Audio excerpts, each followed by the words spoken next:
You're listening to Skate of Thrones, your go-to podcast for dialed-in LA Kings coverage.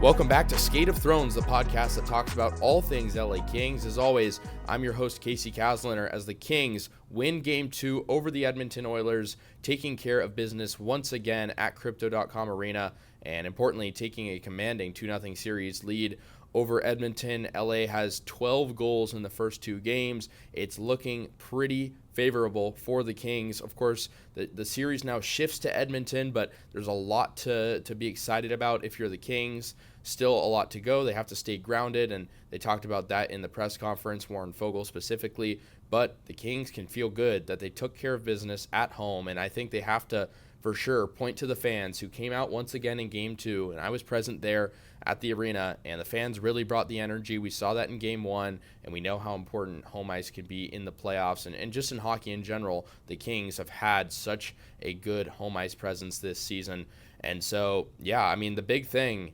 is everybody just seems to be delivering right now for the Kings. I mean, through the first two games, and I talked about this in the previous episodes, but in the first game, there really didn't seem to be an individual who was sloppy for the Kings. There were, times where the Kings would sit back a little bit, let McDavid and Draisaitl do their things, but they couldn't do that tonight because the Kings had to face off against an Oilers team that put McDavid and Draisaitl on the top line, not to mention Evander Kane coming back to the lineup for the first time this season after missing, tons of time, really the whole season for the Oilers, and he came back, and I mean, Kane had a few chances, but the Kings were able to shut down, by and large, the Oilers' offense, and Draisaitl did have a goal, and we'll talk about that in a moment, but McDavid was held to just 2 shots and 0 points, and that was coming off a 4-point performance for number 97. So the Kings, again, dominant offensively. They played better defensively in this game, and Darcy Kemper had some big saves as well, especially early on. I mean, the Kings did not play amazing in the first period. Of course, they did take a 1-0 lead off a Brant Clark goal out in front. That's his first ever career playoff goal, and it was on the power play, like I mentioned. The Kings have now had 5 power play goals this series. They're 50%, and they've stopped all 5 of the Oilers power play chances. So the Kings special teams has just been so dominant this series, and it's of course the X factor. I mean, we've talked all season, the special teams for the Kings has been up and down, whichever way you want to look at it. The power play, post trade deadline has taken a new life, and that goes with Andrei Kuzmenko, who, I mean, talk about him. He was phenomenal tonight. 2 points, he has a goal and assist. He's the third star of the game. He had a big goal on the power play himself. He was in the same position as he was on his power play goal in the first game, right on the post. He takes advantage of a Kempe blast that, went a little bit wide left and puts it in. And so, yeah, Andrei Kuzmenko, again, just huge. I mean, really everybody for the Kings, all the lines really, doing their thing. Of course, we didn't see much of the fourth line. We know that, Jim Hiller in this game rolled out with the 11-7 format. And that didn't really affect much. I mean, during the season, that would, maybe affect more things. But Jim Hiller has to play some chess when you're going up against Chris Knoblauch and the Edmonton Oilers. Like I mentioned, they stuffed McDavid and Draisaitl on the top line. They have some holes defensively. Of course, Matthias Ekholm is injured. They have some other injuries as well. Jeff Skinner is injured. And so, yeah, I mean, the Kings had to do what they, had to do with mind games a little bit. And we saw the fourth line again play, about 4 minutes again this game, and that was sort of typical for the first game as well. So, just an interesting layout, but it worked again, and the offense is really clicking. Adrian Kempe is the player of the game for the Kings. He has 4 points, 2 goals, 2 assists, and that first line cooked for the Kings down the stretch. We saw in the third period that first line group score 3 goals collectively. Adrian Kempe scored 1. Kopitar and then Kempe again, and Kempe scored on his first shot on Calvin Pickard, who came in for Skinner, and Stuart Skinner on another rough performance. I mean, again, you can point to the defense being pretty lackluster for the Oilers so far in the series, and the fact that they're, just giving up dumb penalties. I mean, in this game, Adam Henrique had a pretty dumb, physical play. I mean, we saw Evander Kane with a dumb cross-check early. Like, there were some plays for the Oilers that you just had to scratch your head at because, the Oilers play a physical game, and it's not always clean, as we've seen. And so, yeah, I mean, Pickard only faced 3 shots, and he made 2 saves on it, but that one goal he allowed was the first shot from Adrian Kempe on him. Skinner goes 23 of 28. So, again, just a tough showing for the Oilers goaltenders, and Skinner went almost the whole game, pulled about halfway through the third. But again, the Kings just delivered on home ice, and I mean, you can point to a lot of positives in this game. If I have to point out some negatives, I mean, Drew Doughty, I think could have been stronger in this game. Shot selection, he'd sometimes just dump some in, and I felt like there were some points where the Kings would kind of sit back a little bit.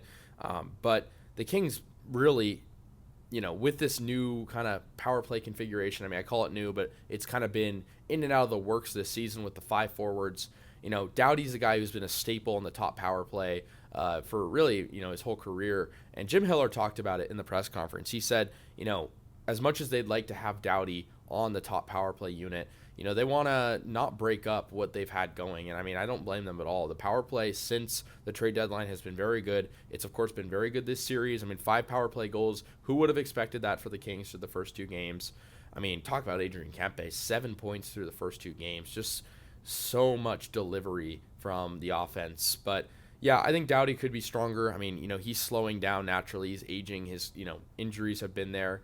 But the Kings played a little bit of chess tonight. Muvarari was dressed tonight, but he didn't end up playing because Grant Clark played great. He had a goal himself out in front, and then Jordan Spence also, I thought, had some really good shifts, taking on Connor McDavid in that line. And so, yeah, I thought that was a big takeaway for me. But how about the Kings just top to bottom? The chemistry, there is so good right now. It's flourishing, and you can tell just by watching this team. I mean, that top line, of course, has seen its struggles this season, and for it to collect itself, recently, I mean, adding Kuzmenko helps, but especially in this playoff so far, and, down the stretch there, just seeing Kopitar get that nice goal. And Kopitar in this game was phenomenal. He also had a really nice assist in this game to Adrian Kempe, where he passed down low, and just a really, really good play from Kopitar, with a backhand pass to Kempe, and Kempe doing his magic. He's an Oiler killer. They call him that for a reason, and he's continued to just show himself and show why he can be that playoff X factor. I mean, talk about X factors. I think Quentin Byfield's one of them. He delivered again tonight, back-to-back games for him with a goal, and his goal was nice. And Vladislav Gavrikov just set up the play. I mean, breaking up and winning a puck battle on the boards. I mean, just a huge effort from the Kings, on the back end, with the forwards as well. I mean, there's just so many things you can point out, and I will say it's an exciting, series so far. It's exciting to cover it. It's exciting, I'm sure, if you're a Kings fan, but I think you still have to stay grounded. You're going to Edmonton. You historically have not fared well there, but we've seen history between these two teams. They've played each other now 4 years in a row, is starting to change because the Kings offense is looking way better than it has, the past few years. And then, of course, I believe the Kings only had 1 power play goal across the first 3 seasons, playing consecutively against the Oilers. Now they have 5 in the first 2 games. So stuff is changing. The Kings have to adjust to the road. They'll go to Edmonton. That's not an easy place to play. Of course, the fans there are going to be angry. They want to see, McDavid, avenge what was a poor performance for the Oilers in Game 2. The Oilers really dominated the third period in that Game 1. And, Brant Clark talked about it in the press conference that, they just didn't allow the Oilers to perform in the third period in Game 2. He said, he didn't admit that the Kings are the better team, but he said they executed better, and, they're striving for that big moment. There were some good nuggets, I thought, in, the press conference, and I think we saw that as well from Adrian Kempe and Mikey Anderson. Just their emphasis on execution, sticking to the plan. We saw that from Warren Fogle. I mean, it is true. I mean, the Kings have that culture. They have that identity where they can, stick to the culture, stick to the plan, and win games. We saw them do that all year. Of course, it is different in the playoffs, but, I mean, talk about the blue line, too. I mean, not necessarily something I'd, anticipate praising a lot when you're going up against a McDavid, Draisaitl, top line unit that can just dominate you. But Gavrikov, some huge shifts, some huge plays. Mikey Anderson, again, huge for him as well. Joel Edmondson, he's +2 in this game. I know, there had been a lot of talk about him, kind of being inconsistent this season. He's shut down all of that. And I can't emphasize enough, I feel like I talk about it every episode here, but Andrei Kuzmenko, how about an addition? 4 shots tonight. He has an assist and a goal. Phenomenal from the Kings. And again, they have to stay grounded, but we've seen, before, going back to 2014, the San Jose Sharks got reverse swept by the Kings, and the Sharks scored, I believe, 13 goals through the first 2 games. And so it just shows that the proof is there that the Kings have not won the series yet.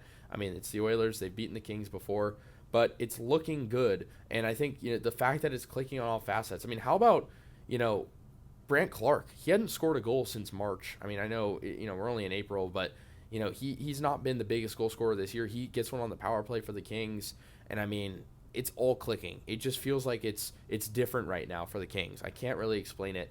And, just talk about a dominant performance. And, I'll admit, the Oilers made it close. We saw at the end of the second period, again, Leon Draisaitl for back-to-back games scoring a goal at the end of the second period. And it felt like, wow, this game feels like, Groundhog Day. It's kind of a repeat. The Kings had a multi-goal lead. Then they allow a late second period Oilers goal. And then Victor Arvidsson, the former King himself, scoring off the deflection early in the third period for the Oilers. And so we saw, the Oilers show signs of coming back. But how about that top line in the third period? Kempe scoring, on Stuart Skinner. And then how about the captain, Kopitar, scoring on the nice cross-ice feed from Kevin Fiala? So, again, the Kings, look, it's early in the series still. The Kings have the driver's seat, but I think they know that this was pivotal. They absolutely had to win both at home because of, the question marks that come on the road. But, it's going to be a tough environment in Edmonton, and I think the Kings know that. They, some of the guys talked about it in the press conference. It's not an easy place to play. We haven't really seen a true Oilers-Kings matchup there in a while because of, the recent injuries. And, Evander Kane is going to have another game under his belt. Maybe you could give him the benefit of the doubt that, the rust was there. But Evander Kane is still, a dangerous player. He can be a game changer against the Kings. We've seen that historically. And we know that, 97-29, they both can too. I think it's just the defense right now for the Oilers that has to click. And it's not right now. And, not having Matthias Ekholm hurts. But I think they can't make many excuses. They're not killing power plays. They're multiple, Evan Bouchard has just been very poor, I think, for the Oilers. He's -2 in game 2. And it was a rough game. I thought Darnell Nurse didn't have as good of a game 2 as he did in game 1. But, again, we'll just have to see how this shifts to Edmonton. It could be a whole different animal there. But a 6-2 victory for the Kings. A great performance from Adrian Kempe. There's plenty of guys you can point out. Another strong performance in net for Darcy Kemper. And the Kings have 31 shots. They have 24 hits. It was a physical game. And the Kings kept the penalty minutes down. 20 penalty minutes for Edmonton, 6 for the Kings. We saw a 10-minute misconduct given to the Oilers as well. So, Kings get a nice 6-2 win. If you liked this podcast, make sure to drop a like and subscribe. We'll have more coverage going forward, and it's going to be maybe a longer ride for the Kings if they can get this job done here in round 1. That'll just about do things. Make sure to drop a like, subscribe once again, and we'll see you in the next one. I'm Casey Kaslner signing off as the Kings take a 6-2 win.